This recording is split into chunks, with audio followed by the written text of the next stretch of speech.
की हम्दो सना, किबरियाई, बढ़ाई, शहनशाही, बादशाही अल्लाह मालिकुल अल्लाह तुल जलाली वल इकराम के लिए, जो इस ज़ात, जो इस कायनात का खालिक है, मालिक है, राज़िक है, दाता है, गंजबख्श है, गौसे आदम है, बिगड़ी बनाने वाला है, औलादे देने वाला है, जिंदगी मौत का मालिक है, वो अल्लाह अकेला इस पूरी कायनात के निज़ाम को चलाने वाला है। इस निज़ाम को चलाने में उसकी न ज़ात के अंदर न सिफ़ात के अंदर कोई दूसरा साथ शरीक नहीं। अल्लाह वाहदहू ला शरीक है। दुरूद व सलाम आक़ाए दो जहान सरवरे कुनैन इमामुल अंबिया खतीबुल अंबिया इमामुल हुदा वाली बथा सरताज रसूल आमना के लाल पैकरो हुस्न जमाल जनाब मोहम्मद रसूलुल्लाह सल्लल्लाहु अलैहि वसल्लम की ज़ात अक़दस के लिए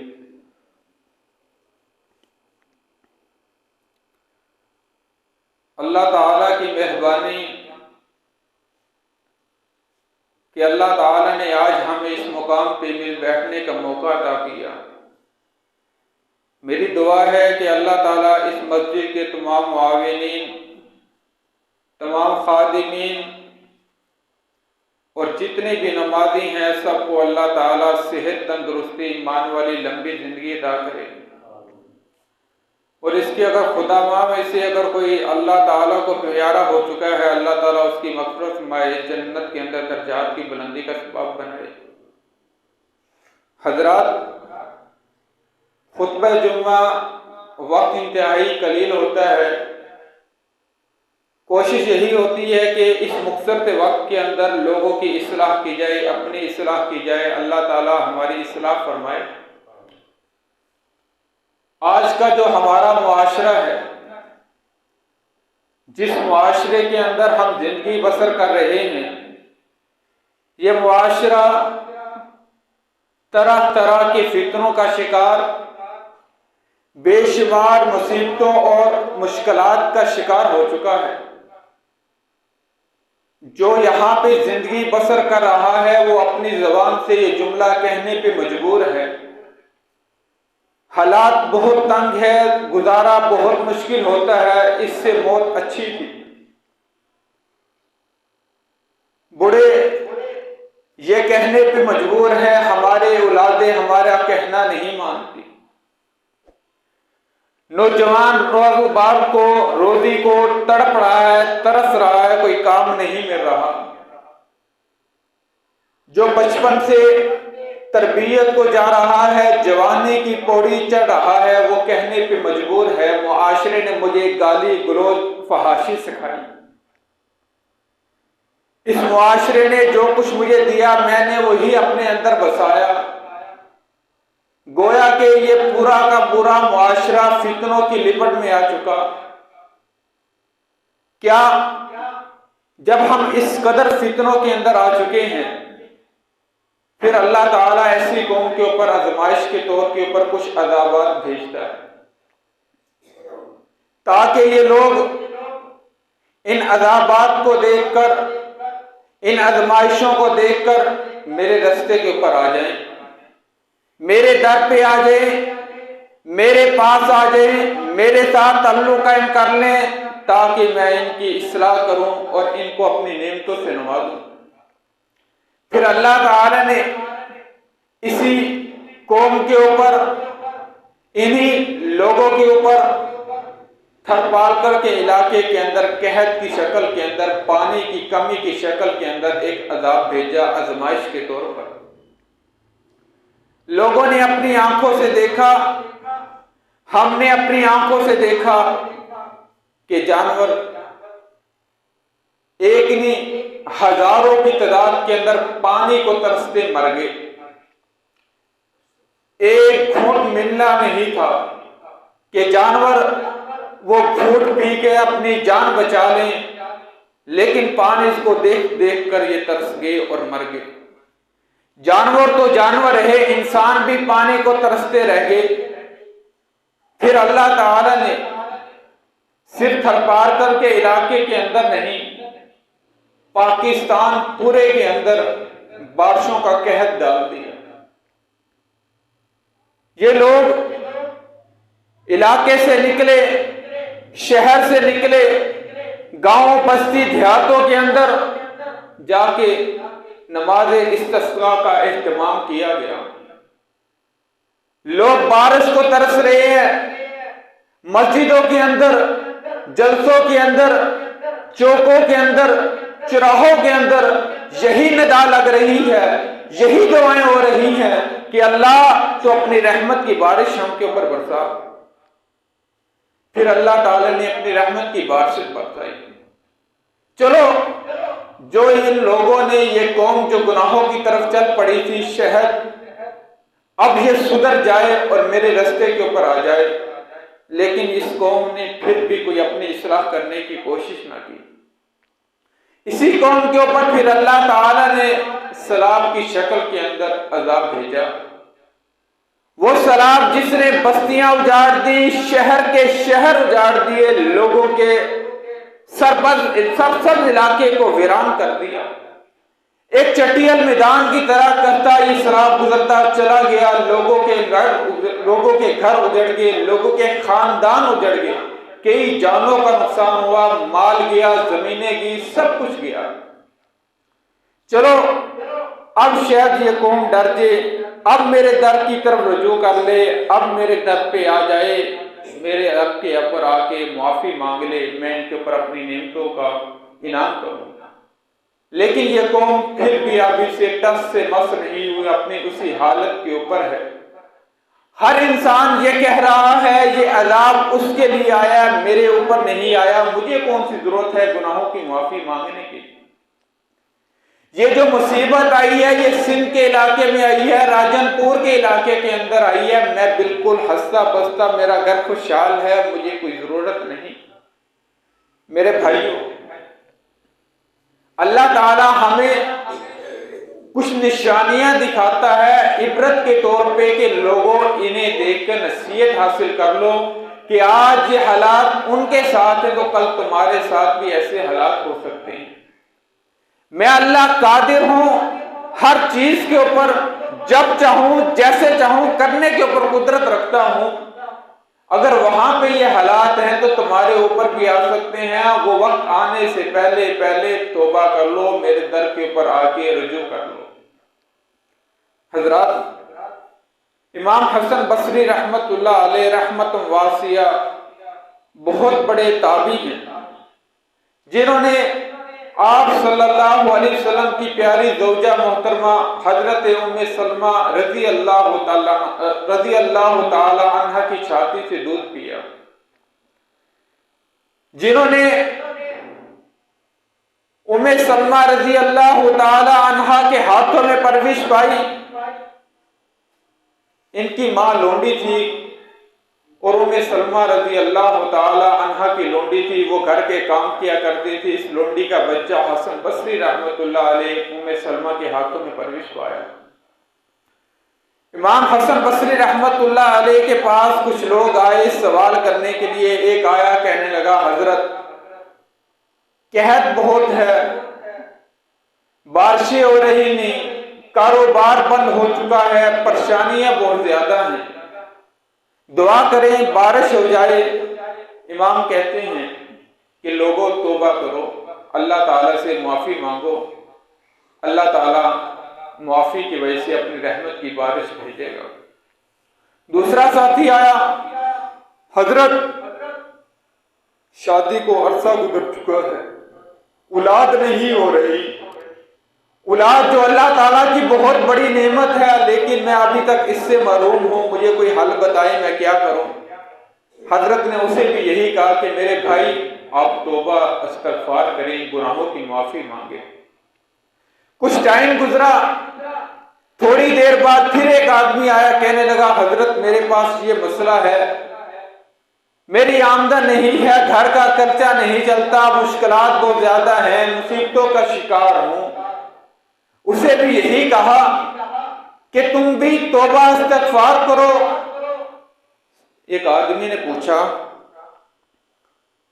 इमाम साहब 3 लोग आए, मुख्तलिफ कैफियत लेके आए, एक के ऊपर कहत था, एक को औलाद नहीं मिली, एक घर की परेशानी के अंदर मजबूर, घर की वजह से लाचार।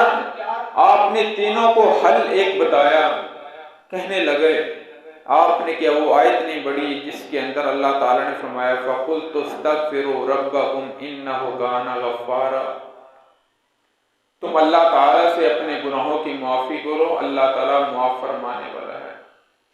युरसिलिस समा अलैकुम मिदरारा व युमदिदकुम बिअम्वालिन व बनीन। अल्लाह आसमान के ऊपर से अपनी रहमतों की बारिश भी भेजेगा, तुम्हें औलाद भी अता फरमाएगा।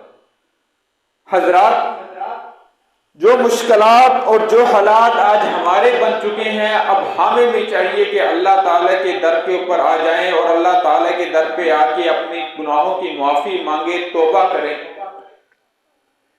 अब हम लाचार हैं, दुआ करते हैं, दुआ कबूल नहीं होती, हाथ तो उठाते हैं लेकिन उसी तरह खाली हाथ वापस लौट आते हैं, हमें कुछ अता नहीं हो रहा, मिल नहीं रहा। गुनाह इस कदर मेरे ज्यादा हो चुके हैं, गुनाह की लज्जत इस तरह मेरे अंदर पवस्त हो चुकी है कि नेकी की मिठास मुझसे दूर हो चुकी है। गुनाह इस तरह मैं कर चुका हूं कि नेकी की लज्जत खो बैठा हूं, नेकी की लज्जत मुझे मिलते नहीं। हम नमाज पढ़ते हैं,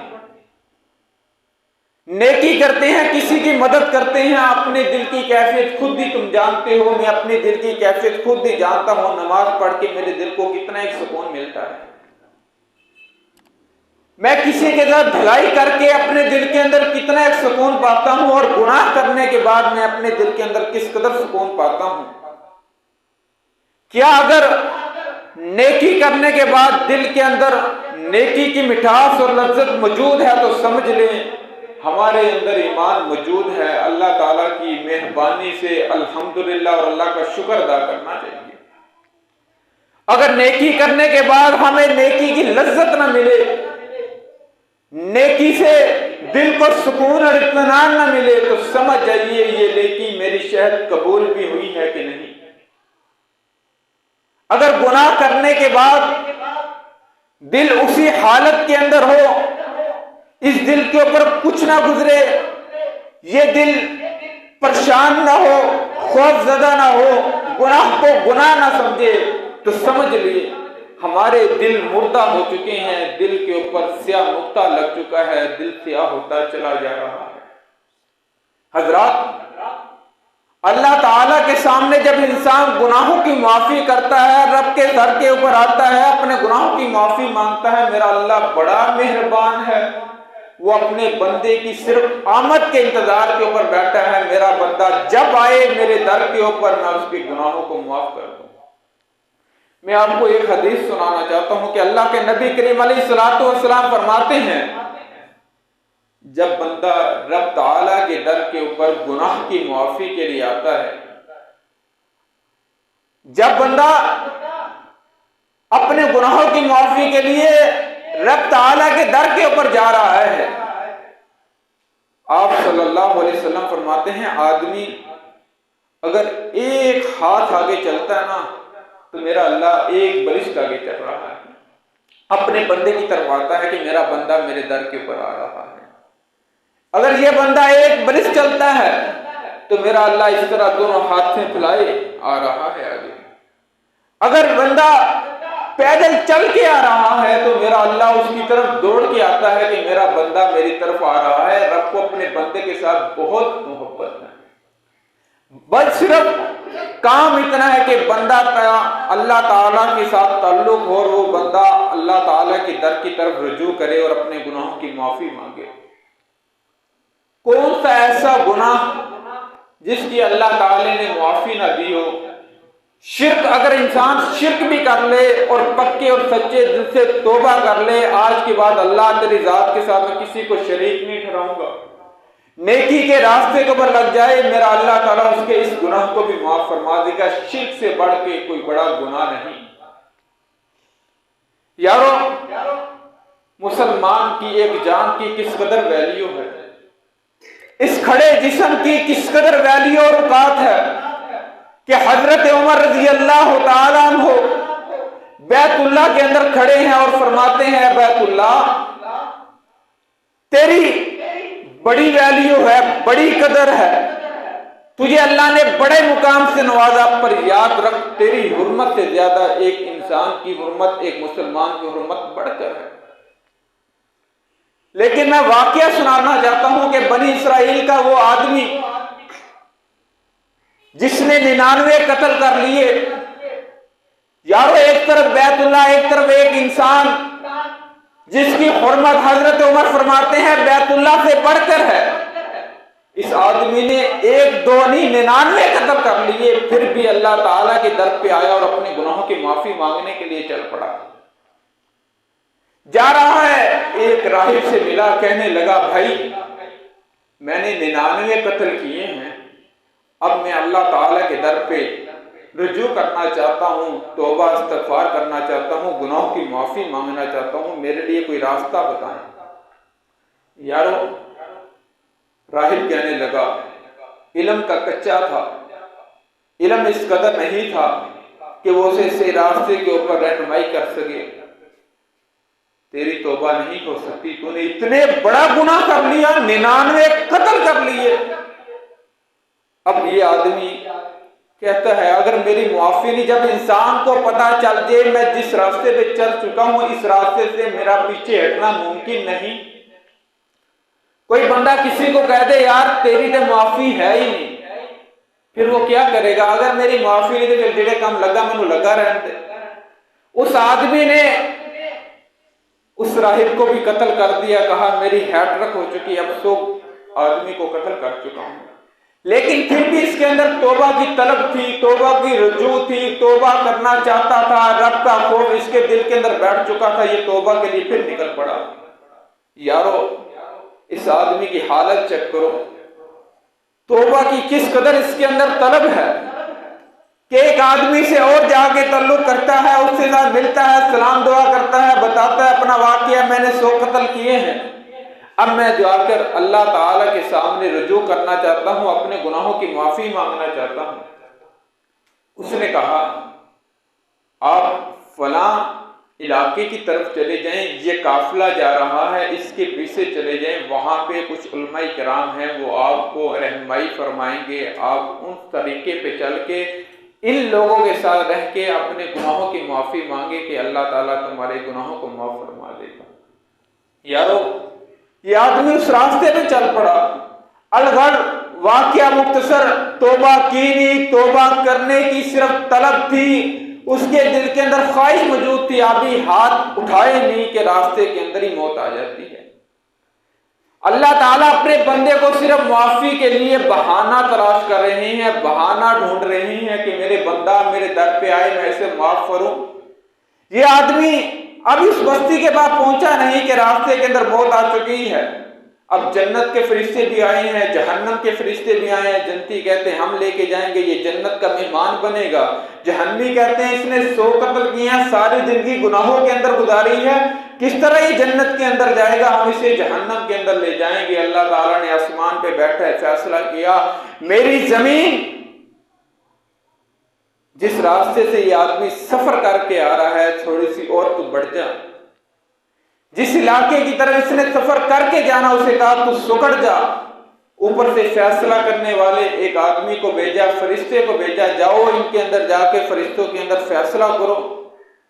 उस फरिश्ते ने फैसला किया कि जिस तरफ से ये आदमी आ रहा है और जिस तरफ जा रहा है, दोनों का मुआवजा करिए, माप लें। अगर जिस बस्ती की तरफ जा रहा है वो रास्ता कम हो चुका है तो फिर थोड़ा सा रहता है इसे जन्नत की तरफ।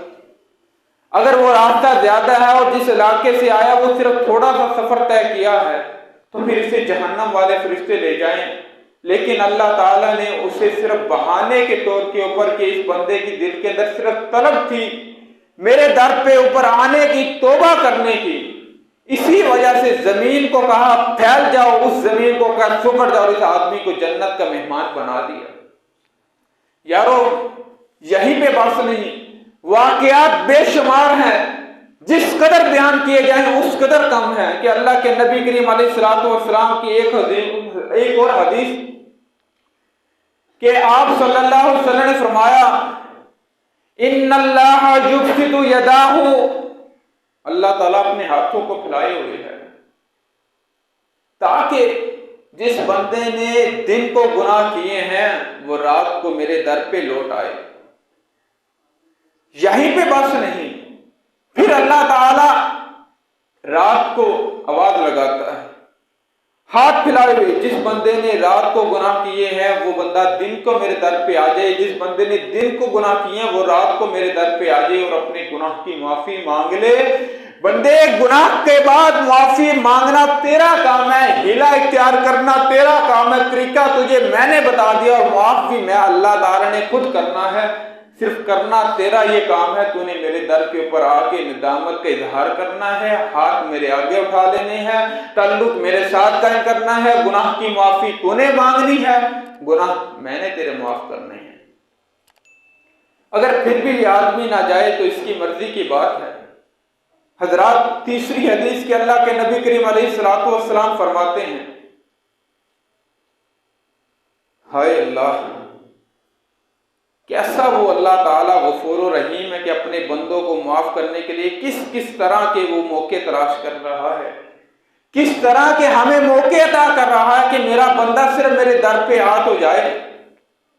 आप सल्लल्लाहु अलैहि वसल्लम ने फरमाया, जब रात का 1/3 हिस्सा गुजर जाता है कि अल्लाह ताला आसमाने दुनिया पे आते हैं, जिस तरह उसकी शान शान है, जिस तरह उसे पता है, जिस तरह उसे पसंद है, जिस तरह वो चाहे आ जाता है, हमें इसकी कैफियत मालूम नहीं।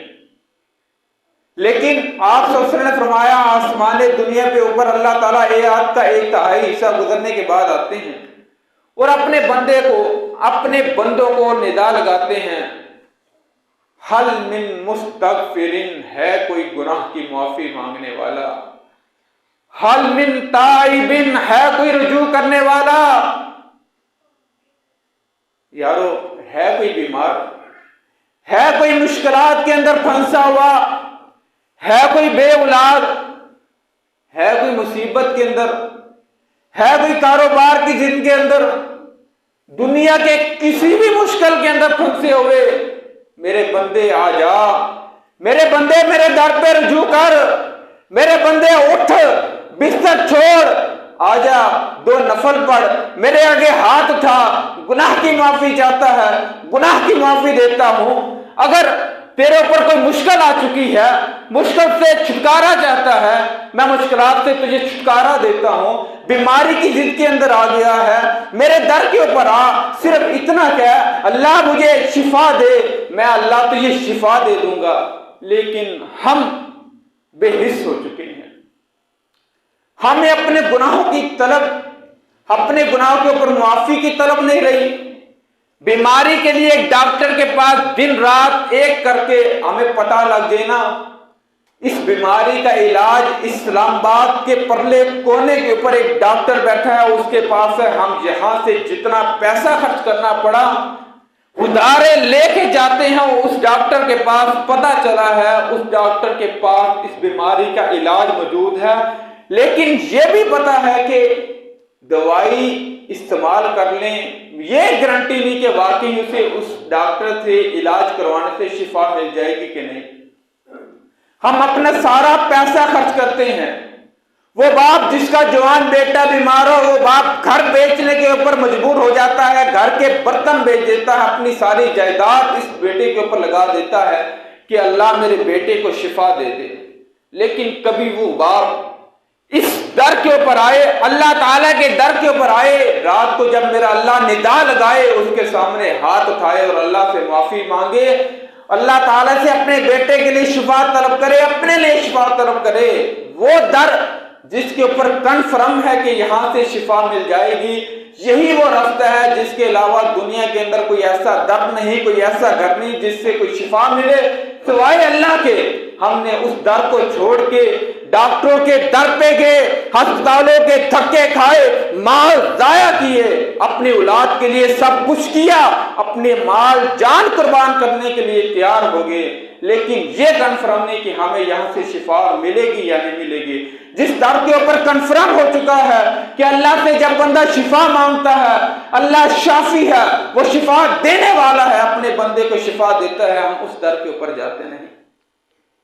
मेरे भाइयों, बात बढ़ जाएगी, लेकिन आपको सिर्फ बात समझाने की यह है कि आज हमारे पास वक्त है, आज हमारे पास सेहत और जवानी है, आज हम तमाम किस्म की नेमतों के साथ सजे हुए हैं कि अल्लाह ताला हमारे ऊपर अपनी रहमतें नाजिल करता है। गुनाह करने के बावजूद हम फिर भी अल्लाह ने अपनी रहमत की कोई कमी नहीं हमारे ऊपर छोड़ी, बेशुमार नेमतों से नवाजा।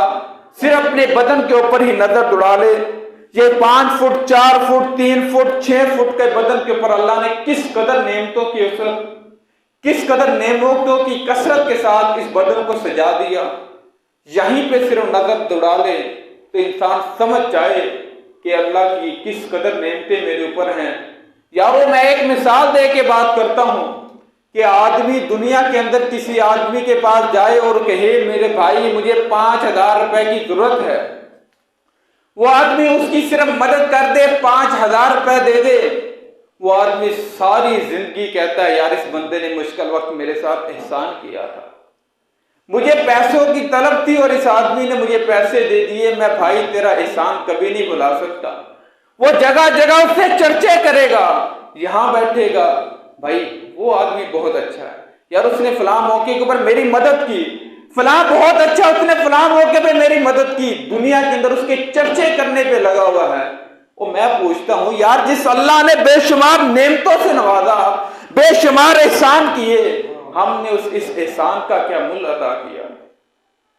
जिस अल्लाह का हम सुबह से लेकर शाम तक, शाम से लेकर रात तक, रात से लेकर सुबह तक नेमतें भी इस्तेमाल करते हैं, खाते पीते भी हैं, पहनते भी हैं, उसकी धरती के ऊपर रहते हैं, आसमान की छत दी, बेहतरीन प्यारे हमें वालिदैन दिए, बेहतरीन दोस्त अहबाब भाई दिए, लेकिन हमने उसकी इस नेमत का क्या मूल्य अदा किया?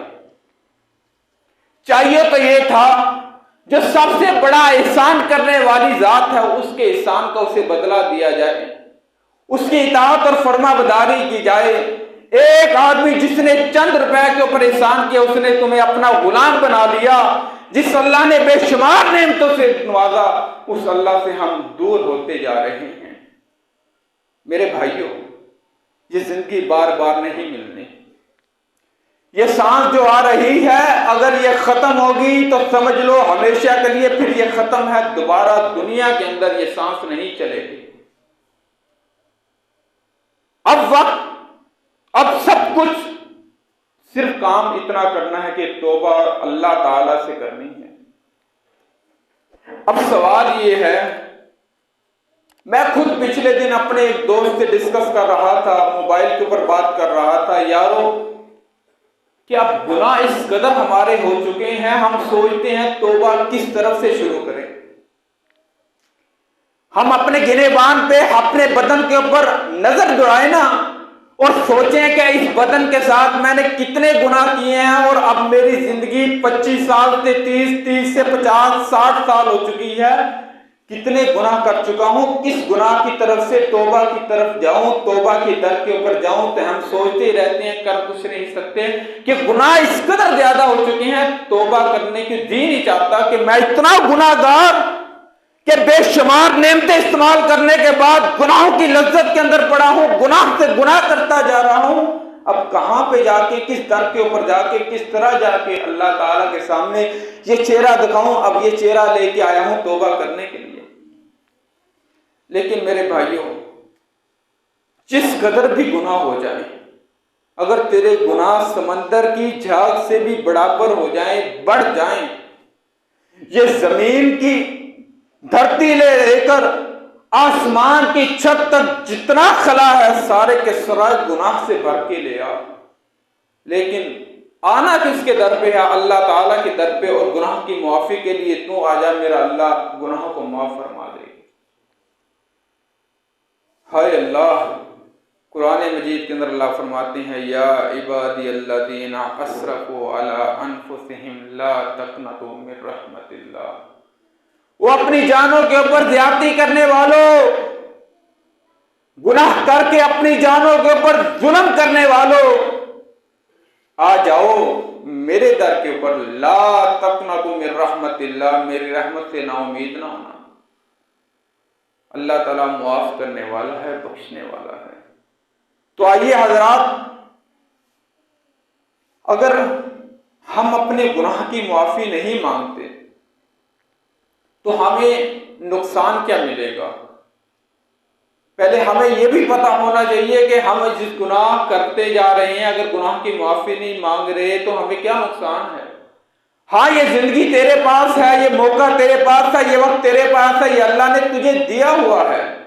आज उसने तुझे ढील दे रखी है। बंदे जिस तरह जिंदगी गुजारना चाहे, जिस तरह करना चाहे, जिस तरह तो करके आएगा, मैं भी वही तेरे साथ सलूक करूंगा।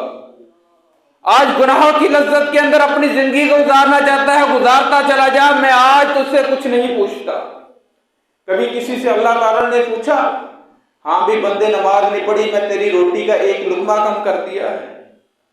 रात को तू 2 रोटियां खा के सोता था, आज तेरी आधी रोटी कम कर दी, आज तू 1.5 रोटी खा के सो, क्योंकि तूने ईशा की नमाज नहीं पढ़ी। आज तूने फजर की नमाज नहीं पढ़ी, तेरे नाश्ते के अंदर कमी आ जाए। आज दिन की तूने 2 नमाजें छोड़ी हैं, जहां तू 800 मजदूरी कमाता था, आज तो ये 600 मजदूरी मिलेगी। कभी अल्लाह ने हमारे रिज़्क़ के अंदर कमी नहीं की। उसने आज हमें ढील दी हुई है, जिस तरह जिंदगी गुजारना चाहो गुजार लो। जब कल क़यामत के दिन मेरे दर पे आओगे, हिसाब किताब देने के लिए, वहां पे मैं खड़ा करके पूछूंगा, हाँ बता बंदे, ये जवानी किस तरह गुजार के आया है। फिर क्या होगा, वो सुनने वाली बात। क़यामत का दिन अल्लाह ताला अपने बंदे को बुलाएंगे, खड़ा करके पूछेंगे, बता मेरे बंदे, अपनी जवानी कहां पे गुजार के आया है। अब पछताए क्या जब चिड़िया चुग खेत, अब वक्त हाथ से निकल गया, अब रोने के तो कोई चारा नहीं बचेगा।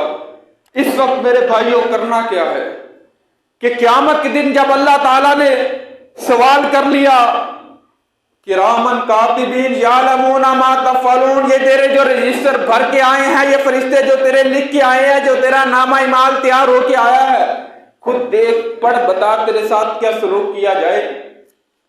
फिर क्या करोगे? जब नामा इमाल मेरे सामने खुल गया, फिर पता लगेगा, हैं सारी जिंदगी गुनाह के अंदर गुजारता जा गया।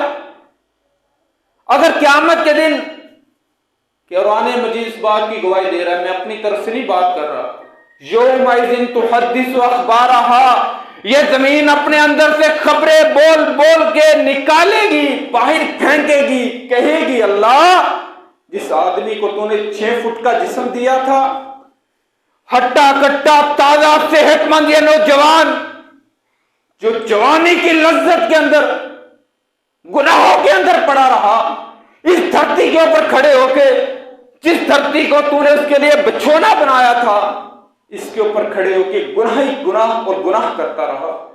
इसी धरती के ऊपर खड़े होके ये जमीन बोलेगी, क़यामत के दिन कहेगी, इसने फलां भी गुनाह किया था, फलां गुनाह भी किया था, इसने इसी धरती के ऊपर खड़े होके किसी का हक मारा था, किसी को नुकसान दिया था, किसी के साथ ज्यादती की थी, जुल्म किया था। ये जमीन जब खबरें बाहर निकालेगी, अब ये इंसान परेशान होके कहेगा, मेरे साथ हो रहा क्या है। उस वक्त कोई बचने के लिए चारा नहीं। यारो, क़यामत के दिन होगा, ये जो बदन है ना हमारा, ये जिस्म जिसे हम संवारने पे लगे हैं, इसको संवारने के लिए ना हलाल की कमाई देखते हैं, ना हराम की कमाई देखती हैं। बस मेरा जिस्म सजना चाहे, मेरा जिस्म सजा ना हो, मेरा घर अच्छा हो, मेरी कोठी अच्छी हो, मेरी बीवी बच्चे अच्छे हो, मेरे पास कार हो, प्रॉपर्टी हो, सब कुछ हो। क़यामत का दिन होगा, ये जिस्म खोल के तेरे खिलाफ गवाही देगा।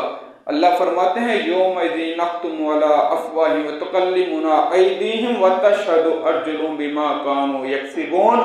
ऐ इंसान, आज तेरे मुंह पे ताला लगा दिया है व तुकल्लिमुना अयदीहिम, ये तेरे हाथ बोल के गवाही देंगे अल्लाह इसने तेरे इन हाथों के साथ हलाल की कमाई को छोड़ के हलाल की कमाई हासिल करता रहा, हराम की कमाई के पीछे लगा रहा, इन्हीं हाथों के साथ लोगों के माल लूटता रहा, इन्हीं हाथों के साथ लोगों को तकलीफें देता रहा, ये पांव इन्हीं के साथ बुराई के रास्ते के ऊपर चल के जाता रहा, ये पेट इसके अंदर हराम का माल भरता रहा, जहन्नुम की आग भरता रहा, सूदी माल इसके अंदर लेके जाता रहा। आज क़यामत के दिन पूरा जिस्म तेरे खिलाफ, ये फरिश्ते जो कंधों के ऊपर बैठे हैं तेरे खिलाफ, फिर उसके बाद ये जमीन जिसके ऊपर जिंदगी गुजार रहा है ये भी तेरे खिलाफ खड़ी हो चुकी है। इतनी बड़ी गवाहियां मिलने के बाद क्या मुझे बोलो इंसान के पास कुछ छुटकारे की जगह होगी?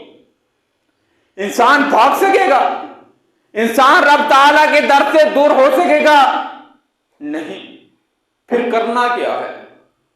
वो नबी जो गफूरुर रहीम है, रहमतुल लिल आलमीन है, सैयदुल अंबिया है, हमारे प्यारे सैयदी मुर्शदी हबीबी सैयदना जनाब मोहम्मद रसूलुल्लाह सल्लल्लाहु अलैहि वसल्लम ने फिर भी अपनी उम्मत के लोगों के लिए कितना ख्याल रखा। कहने लगे, आपने फरमाया, ओ मेरे लोग, उम्मत के लोगों, अगर गुनाह कर लो अत्ताइबु मिनज़ ज़ंबि कमन ला ज़ंब लहू, गुनाह से तौबा करने वाला गोया का इस तरह है कि उसने कभी जिंदगी के अंदर गुनाह किया ही नहीं।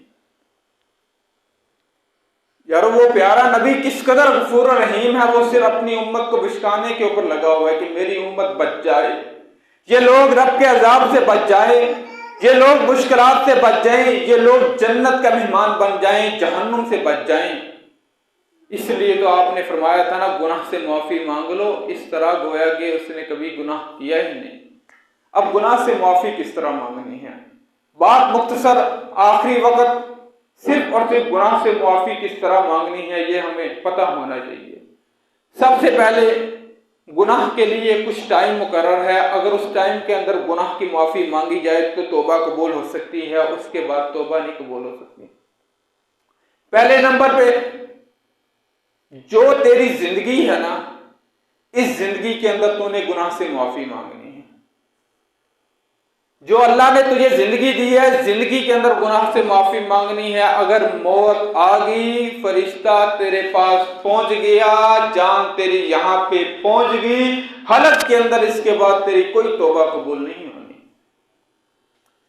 दूसरे नंबर के ऊपर, जब तक इस कायनात का निजाम चल रहा है, जब तक सूरज जो मशरिक से तुलू होने वाला है मगरिब से तुलू नहीं होता, क़यामत नहीं आती, ये तेरे पास मौका वक्त है, इसके अंदर तू गुनाह से माफी मांग। अब मेरा सवाल, क़यामत का किसी को पता? किसी के पास इल्म नहीं। किसी को अपनी मौत का पता, किसी को इल्म, किसी के पास खबर कि मैंने 4 दिन और जिंदगी बसर करनी है, मैंने ये घंटा गुजार के जाना है, मैंने ये सांस पूरी करके जानी है, किसी को बिल्कुल इल्म नहीं। तो फिर मेरे भाइयों, जब हमें पता नहीं कि वो वक्त आने से पहले जब हम किसी मुश्किल का शिकार हो, मौत के मुंह के अंदर चले जाएं और तौबा ना कर सके, क़यामत के दिन किसी अजाब के अंदर पड़े, आज ही वक्त इसे नेमत और गनीमत जान के तौबा और इस्तिग़फ़ार करें। फिर उसके बाद तौबा करनी किस तरह है? पहले नंबर पे ऊपर अपने गुनाह, जो इंसान गुनाह कर रहे हैं, मिसाल के तौर पे एक आदमी झूठ बोलता है, उसे चाहिए कि इस झूठ को अपने से दूर कर दे, झूठ बोलना छोड़ दे। अगर वह चोरी करता है, चोरी करना छोड़ दे। सूदी कारोबार करता है, सूदी कारोबार से दूर हो जाए। और कोई गुनाह करता है, नमाज छोड़ता है या अल्लाह ताला की नाफरमानी करता है, लोगों के हक करता है, जो कुछ करता है, ये आप और मुझे पता, मैं जो गुनाह कर रहा हूं, इससे इंसान को दूर हो जाना चाहिए, इस गुनाह को छोड़ देना चाहिए। दूसरे नंबर के ऊपर अय्यंदिमा अलैहा, उस गुनाह के ऊपर नदामत का इजहार करे, उस गुनाह के ऊपर शर्मिंदा हो। यारो, इंसान तौबा उस वक्त ही कर सकता है जब इंसान गुनाह को गुनाह समझे। जो इंसान गुनाह को गुनाह नहीं समझता वो गुनाह की तौबा भी नहीं कर सकता। जिस आदमी के दिल के अंदर ये खटका ही ना पैदा हो, यार मैंने कोई गुनाह किया है। हमारा मुआशरा बच्चे से लेकर बूढ़ा, घर से लेकर बाजार तक, बाजार से लेकर शादी ब्याह की तक, हम सिर्फ और सिर्फ अपनी जुबान से गाली गलौज कर रहे हैं। छोटे से लेकर बड़ा आज अपनी जुबान को गाली के साथ इस तरह गंदा कर चुका है कि वो इस गाली देने को गुनाह समझता ही नहीं। जहां पे चले जो 4 बच्चे खेल रहे हो वहां पे सिर्फ गाली सुनने को मिलेगी। वहां पे छोटी छोटी बात के झगड़े पर मां बहन बेटी की इज्जत को तार तार भी किया जाता है और गाली गलौज दी जाती है और उसे गुनाह नहीं समझा जाता। इसकी किस तरह इंसान माफी मांगेगा? जब इंसान के दिल के अंदर निदामत ना पैदा हो, उसको शर्मिंदगी ना हो कि यार मैंने वाकई बहुत बड़ी गलती की है, गुनाह किया, रब की नाफरमानी किया, मुझे ऐसा नहीं करने चाहिए था। जब तक वो अपने गुनाह के ऊपर शर्मिंदा नहीं होगा उसे उस वक्त गुनाह की माफी नहीं मिलेगी। तीसरे नंबर के ऊपर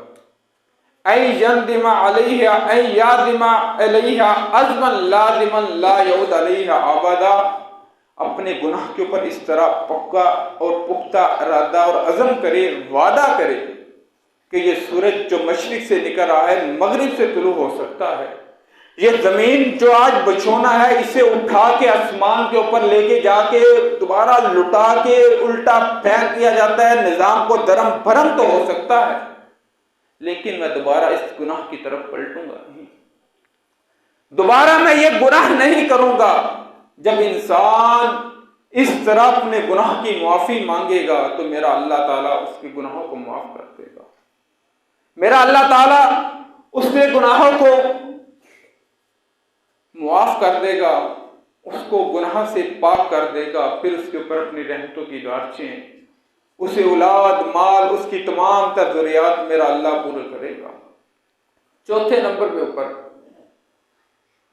जब इंसान ने किसी बंदे का हक मारा हो, ये अल्लाह का हक ना हो, नमाज छोड़ी, मतलब रोजा छोड़ा, गुनाह किया, जो अल्लाह ताला के साथ जिसका ताल्लुक है, ये उन गुनाहों की माफी है। अगर किसी बंदे का हक मारा हो, मिसाल के तौर पर किसी को चपेट बेफजूल मार दियो, किसी का माल हड़प किया हो, किसी के साथ जुल्म ज्यादती की हो, किसी को नाजायज तकलीफ दी हो, फिर वो आदमी याद कर ले कि उसकी गुनाह का सिर्फ एक और सिर्फ एक ही हल है कि उस आदमी के आगे जाए और इस तरह हाथ पिला के उससे माफी मांगे और उसे राजी कर ले इस दुनिया के अंदर। नहीं तो जितनी मर्जी तौबा कर ले, अगर वो आदमी जिंदा है, अगर उसने क़यामत के दिन दावा कर दिया अल्लाह इसने मुझे ये तकलीफ दी थी, फिर अल्लाह की अदालत के अंदर से इंसान बच नहीं सकता। फिर उसकी जो तकलीफ पहुंची थी उसका हिसाब नेकी और बुराई के साथ मिलेगा, गुनाह और नेकी के साथ मिलेगा। जो नेकियां की होगी वो दूसरे आदमी को देनी पड़ेगी, अपनी नेकियां जाया करोगे। मैं सवाल करता हूं यारों, मुझे पता है टाइम हो चुका है, सिर्फ आखिरी बात है, मैं सवाल करता हूं मेरे भाइयों, आज हमें सिर्फ एक आदमी के आगे तन्हाई के अंदर बैठकर सिर्फ इतना कहना है, मेरे भाई मैंने फला मौके के ऊपर तेरे साथ ज्यादती की थी, तुझे याद होगा, मैंने तेरे जिस्म के ऊपर चपेट मारी थी, मैंने तुझे नुकसान दिया था, तेरा माल चोरी किया था, तुझे तकलीफ दी थी, तू कमजोर था, तुझे पता ही नहीं लगा मेरा माल किसने उठाया है, तुझे पता ही नहीं लगा मुझे कौन तकलीफ देकर गया, तूने रब की अदालत के अंदर फैसला छोड़ दिया था। अल्लाह मुझे आज दुनिया के अंदर पता नहीं लगा, क़यामत के दिन मैंने तेरे ऊपर फैसला छोड़ा, तूने मुझे क़यामत के दिन इसका बदला देना है। आज अगर हम उस आदमी के पास चले जाएं जिसने चोरी की हो, किसी ने किसी को तकलीफ दी, वो आदमी तो जानता है मैंने किसे तकलीफ दी है, वो आदमी उस आदमी के पास जाए जिसे तकलीफ दिया, उसके आगे बैठे, तन्हाई के अंदर बैठ जाए, मजमे के अंदर बैठे, जहां दुनिया के अंदर उसे राजी कर ले। मेरे भाई यहां पे बदला ले ले, यहां पे मुझे माफ करना चाहे कर ले, मुझे तकलीफ देना चाहे दे ले, लेकिन क़यामत के दिन मेरा जिस्म ये गवारा नहीं करेगा कि मैं वहां पे तुझे बदला दूं। ये नाजुक जिस्म है, रब के अज़ाबात को बर्दाश्त नहीं कर सकता, मुझे यहां पे मुआफ़ी दे दे। लेकिन हम बड़े शर्मिंदा होते हैं, इसके अंदर अपने लिए शर्म और आर महसूस करते हैं कि मैं किसी के आगे झुक जाऊं, मैं उसके आगे हाथ फैलाऊं, मैं उससे माफी मांगू, मैं उसके आगे हाथ जोड़ूं। ना ना ना, मैं बड़ा हूं, मैं छोटे के आगे हाथ जोड़ लूं? नहीं कर सकते, ना करो। क़यामत के दिन होगा। अल्लाह के नबी करीम अलैहिस्सलातु वस्सलाम फरमाते हैं, अल्लाह ताला एक आदमी के बारे में फैसला करेंगे, मेरे बंदे जा, मैंने तुझे जन्नत दे दी, जन्नत की तरफ चला जा। पीछे से आवाज आएगी, हाँ अल्लाह, ये लोग जिसे तूने जन्नत का फैसला किया, जिसके बारे में तुझे जन्नत का फैसला किया, जिसे तू जन्नत देना चाहता है, इसे जन्नत के अंदर तू भेज रहा है, इसने दुनिया के रहते हुए मुझे बेफजूल गाली दी थी, इसने मुझे बेफजूल चपेट मारी थी, इसने मेरा माल हड़प किया था, इसने मुझे तकलीफ दी थी, तू किस तरह इसे जन्नत दे रहा है? आज मैं तुझसे फैसला करवाना चाहता हूं, तू आदिल है, आज मुझे बदला दिलवा। मैं वहां पे कमजोर था, मजलूम था, मैं उस वक्त इससे बदला नहीं ले सकता था। इसके पास 4 आदमी थे, ये मेरे ऊपर चढ़ाई करता था, अगर माल मांगने जाता था ये कहता था अगर दोबारा मेरे दर पे आया मैं तेरी गर्दन उतार के रख दूंगा, बंदूक के साथ मुझे डराया करता था। मैं मजलूम था, मैं गुनाह की माफी नहीं मांग सकता था, उस वक्त इससे बदला नहीं ले सकता था। आज तू अल्लाह मुझे बदला दे दे। जब ये आदमी जन्नत के अंदर जा रहा होगा, पीछे से जब वो आदमी आवाज लगाएगा, मेरे भाइयों अल्लाह ताला फरमाएंगे, फरिश्तों इसकी नेकियों से उस आदमी को नेकियां दी जाए। अभी ये आदमी के पास नेकियां मौजूद हैं, इस कदर मौजूद हैं कि ये दोबारा जन्नत के अंदर जा सकता है। फिर एक आदमी बोलेगा, कहेगा अल्लाह इसने मुझे भी तकलीफ पहुंचाई थी, मुझे भी आज बदला चाहिए। ये दूसरा अपना हक लेने आया है। थोड़ी देर बाद तीसरा आएगा, हत्ता कि ये आदमी जो जन्नत में जा रहा होगा इसकी नेकियां खत्म हो जाएंगी और जन्नत से जहन्नम की तरफ आने लग जाएगा। हत्ता के मेरे भाइयों फिर क्या होगा? अभी आपको खुद मालूम होना चाहिए कि मैंने किसके साथ ज्यादती की है। कितने लोग क़यामत के दिन मुझसे बदला लेने आएंगे, कितने लोग क़यामत के दिन मेरे खिलाफ गवाह खड़े होंगे और कहेंगे अल्लाह आज मुझे बदला चाहिए। वो मैं पूछता हूँ क़यामत के दिन किसी आदमी को पता लग जाए, अगर मुझे एक नेकी मिल जाए मैं जन्नत के अंदर जा सकता हूँ, किसी आदमी को पता लग जाए कि मुझे सिर्फ चंद नेकियों की जरूरत है, उसके बाद मुझे जन्नत मिल सकती है, वो तुम्हें छोड़ेगा? उसने कहना भाई इसने मुझे ज्यादती की थी, कोई माफी नहीं, आज मैं बदला लूंगा, अपना टिकट कटाओ, जन्नत दा, ये जहां जाता है जाए, मुझे इसकी परवाह नहीं। यार उस वक्त लोगों की नेकी की जरूरत होगी, लोग नहीं छोड़ेंगे, नहीं माफ करेंगे, लोग चुन चुन के उस वक्त बदला लेंगे। आज वक्त है, आज सेहत है, आज तंदुरुस्ती है, आज रब की नेमतों का इस्तेमाल कर रहा है, आज जा उससे मना, अपने भाई को अपने ऊपर राजी कर, उसे कह आज दुनिया के अंदर मुझसे बदला ले ले, आज जो मैंने तुझे नुकसान दिया था ये मैं तुझे वापस करता हूं, तेरा नुकसान पूरा करता हूं। जो यहां पे करना चाहता है अपना मामला यहां पे क्लियर कर लो। क़यामत के दिन फिर नेकी और बदी का हिसाब किताब होगा। वहां पे कोई चपेट के बदले चपेट नहीं मारी जानी, चपेट के बदले नेकियां दी जाएंगी। मेरे भाइयों इस जिंदगी के अंदर जिस तरह भी चाहिए अपने आप को अल्लाह ताला के दर पे ले आएं, इस जिंदगी को रब ताला के दर पे झुकाएं, इस बदन को रब ताला की बंदगी के लिए लगाएं। किसी के साथ ज्यादती किया तो उससे माफी मांगे, अगर रब के सामने अगर आज तूने झुक सका, आज अपने गुनाह की ना माफी मांग सका, क़यामत के दिन जो कुछ होने वाला है उससे मैं और आप बेखबर नहीं, हमें पता है फिर हमारा क्या हौशर होगा। मेरे भाइयों जन्नत का हसूल कोई आसान नहीं। जन्नत के लिए हम ये तो कहते हैं अल्लाह मुझे जन्नत दे दे, लेकिन अपनी जिंदगी के अमाल देखते नहीं मैं किस तरह जिंदगी गुजार रहा हूं। मेरे भाइयों मैं एक मिसाल देता हूं कि इंसान के पास यहां पेंसिल पड़ी हो और मैं यहां खड़ा हूं, मुझे पेंसिल चुकने के लिए अपना पूरा जिस्म झुकाना पड़ेगा, नीचे होना पड़ेगा, फिर मैं उस पेंसिल को हासिल कर सकता हूं। और अल्लाह ने जो इस कदर इतनी बड़ी जन्नत बनाई है और मैं सिर्फ कहूं अल्लाह मुझे जन्नत दे, जन्नत मिल जाएगी। इस जन्नत को हासिल करने के लिए अपनी जिंदगी को नेकी के रास्ते पे लगाना होगा, अल्लाह ताला की इताअत और फरमाबरदारी करनी होगी, उसके बताए और तरीके पे चलना होगा, जिस काम से उसने रोका रुकना होगा, फिर ही अल्लाह ताला अपने बंदों को जन्नत से नवाजेगा। मेरी दुआ है अल्लाह ताला हमें सबको जन्नत और फिरदौस के अंदर इसी तरह इकट्ठा फरमाए। जो कुछ सुना है सुनाया, अल्लाह ताला अमल करने की तौफीक दे।